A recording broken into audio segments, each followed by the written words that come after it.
This guy, he is a father, a rapper, a producer, and he is a career killer. Like every other rapper in history, beef is like a dinner for Eminem.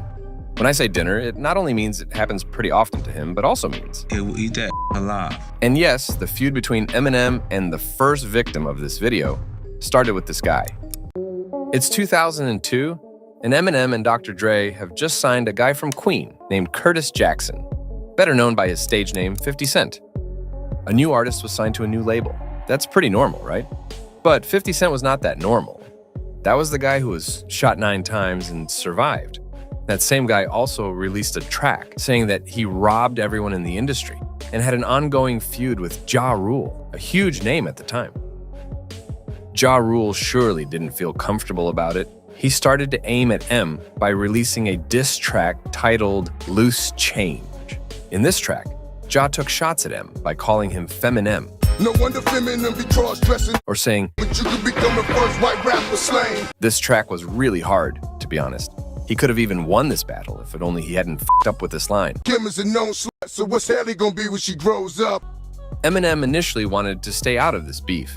But when Ja said that, he decided to join, as he later said. I heard him say Haley's name on a song and I just lost it. By the way, this was Eminem's response, a track named Haley's Revenge, where he brought up D12, Obi Trice, and even more brutally, his daughter Haley. But I don't want to grow up to be like Ja Rule's little dirty ass kid. M also didn't forget to remind everyone how Ja Rule was just copy.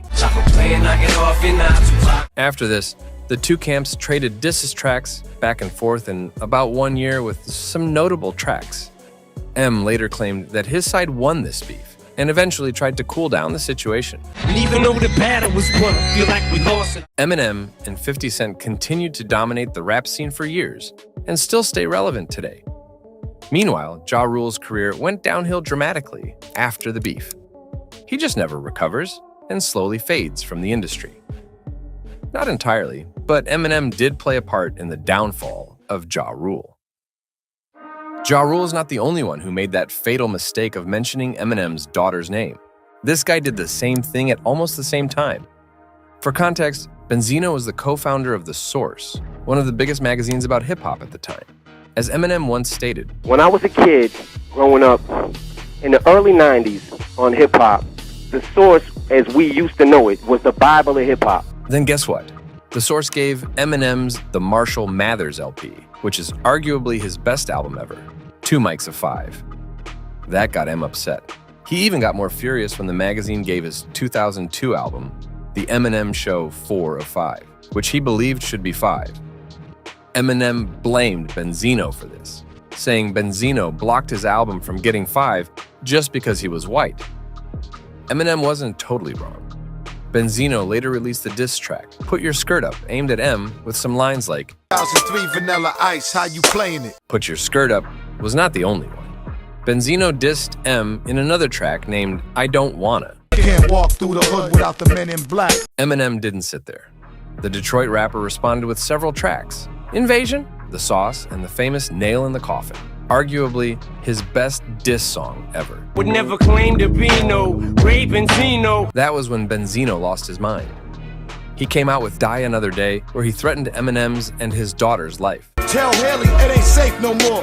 Daddy better watch your back at the candy store. This triggered M's rage. He replied aggressively with Go to Sleep. You speak on my seed to me, no speaking English. The community also didn't like Benzino's moves either. Still, he didn't back down. He went further with publishing a really old track of M called Foolish Pride, with some racist lyrics towards black women in his magazine, The Source. If this happened today, M could be canceled to death, but not at that time. He publicly apologized to fans, saying that the song was written when he was only 15 years old after breaking up with a black girl. Unlike what Benzino expected, the hip-hop community accepted M's apology. They also wildly regarded him as the winner of this beef. This marked the end of Benzino's career. He was fired from The Source for using the magazine for his personal beef. His rap career was also over as if it even started. Nowadays, whenever the name Benzino is brought up, the only thing they remember is that he was the loser of Eminem. So it turns out not really wise to mention Eminem's daughter to diss him, huh? Still, this guy did it. His name is Everlast, one member of the famous rap group House of Pain. So, it's 1999. The two came across each other in a concert. Eminem didn't greet Everlast because he didn't recognize him, while Everlast thought it was Eminem, disrespecting him. Kinda an odd reason for a beef, but that was how it happened. Everlast's Eardrums Pop remix included some lines aimed at M. In turn, Eminem responded with, "I remember." When House of Pain was out of fame, like someone doused the flame. Everlast didn't just stand there. He came up with Whitey's Revenge. Better run and check that kid for your DNA. Here we go again. Eminem felt triggered and teamed up with his group D12 to blast on Everlast on a track called Quitter. I ain't noticed you, I had a show to do. Everlast decided to stay silent after this because he felt he had said everything needed to be said. Years later, Be Real from Cypress Hill revealed that Everlast prepared a response to Quitter, but scraped it because he wanted to squash this nonsense beef. Since then, he and Eminem have been pretty cool to each other. Another guy dissed Eminem, and the beef also ended in his favor. But Everlast was not the only one who somehow survived after the beef. Those two painted face guys were insane clown posse. They originated from Detroit. Yes, you can see where this came from. So maybe Eminem is much, much more popular than ICP now, but in the late 90s, he was nobody compared to them. It was 1997, and Eminem just released Slim Shady EP. He wanted to host a party to celebrate this event, so he started to send flyers everywhere in Detroit. In the poster, he included ICP's name in the guest list. ICP wasn't really happy about it, and they refused to attend. No, man, what the f? And I was like, man, don't be putting our name on this. And I walked away. You know, I guess he took it as a diss. Anyway, we didn't think much of it again. But Eminem definitely remembered it. The next year, he released a song titled Till Hell Freezes Over with some blasts on ICP. In 1999, Eminem was signed by Dr. Dre's label, and his career skyrocketed. Then when asked about his problem with ICP, he said, "But to me personally, they're not rappers. You know what I'm saying? They can be wrestlers, they can be whatever they want to be, but they're not rappers. They're not." This time, ICP had enough, and they released a dissy track toward M called Slim A. My name is Slim. In 2000, Eminem's second album was out. There was a track named Marshall Mather that included many lines aimed directly at ICP. Claiming Detroit when y'all live 20 miles away. And a skit called Ken Caniff, which was dedicated to dissing them. ICP responded with several diss tracks directly toward Eminem. Of all those tracks, the most notable one was Nothing But a Bitch Thing, which was a direct response to Eminem's Marshall Mathers.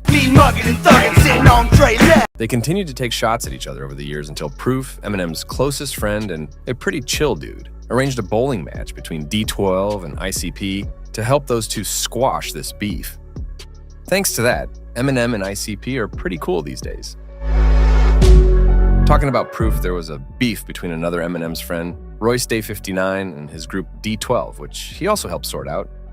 So Royce was a friend of Eminem since the 90s, but he had problems with some of the D12 members. Royce released some diss tracks toward D12, which mentioned Eminem sometimes. But once again, Proof was the savior. He and Royce coincidentally got arrested for using weapons at the same time, and then they were able to talk out their difference and reconcile. Of course, everything happened in jail. Proof sadly died not long after that. And Royce and Eminem, as well as the rest of D12, back to be close friends again, and remain like that these days. Royce Day 59 was once M's opponent, but then came back to be his friend. However, there is a reverse version of that story. You know what I refer to? This guy. He once was a young guy who idolized Eminem, like many other young rappers of his generation. That's my idol. But things turned sour. It started with a tweet from MGK mentioning, Eminem's daughter. A bit creepy if you ask me, even when he said he had no disrespect toward M and, quote, M is king. Eminem definitely thought it was disrespectful though. In his 2018 album Kamikaze, he dissed Kelly in the song Not Alike. Keep commenting on my daughter. This was the reaction from Machine Gun Kelly. He celebrated because he knew exactly that his time had come. Not long after Kamikaze, MGK surprised the world with a new track called Rap Devil, which was a direct diss toward Eminem. Here he talked about Eminem's daughter again. I think my dad's gone crazy. Yeah, Haley, you right. And how Eminem was trying to shelve his career. Let's ask Interscope how you had Paul Rosenberg trying to shelf me. While the community was still in shock by Rap Devil, just 1 week later, Eminem dropped his bomb, Kill Shot. Someone called it Interscope and you Swayze. Kill Shot obviously won the public easily over Rap Devil for various reasons. You could say it was because Eminem had a much larger fan base, or simply because Kill Shot was technically a better diss track. Like many others above, MGK made the same mistake of dragging Haley's name into a song. But there was another reason Eminem responded to him so aggressively. Like I'm trying to hinder his career, so I don't give a f about your career. So you know how many f***ing rappers that are better than you? I don't care if you blow or if you don't blow. It doesn't matter to me. After the beef, the two rappers continued to take shots at each other in interviews, concerts, and even songs. For MGK, that beef was a career-changing event for him.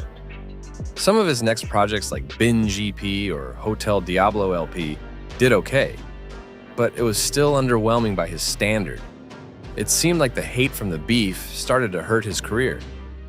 That was why he started to switch genre into pop punk and rock music. He also changed his style to fit with this new direction. Many people mocked him for having to switch genre because of the beef with Eminem, but surprisingly, his pop punk era has been his peak of popularity. You can argue that he has fallen off as a rapper, but as a celebrity in general, I don't think so.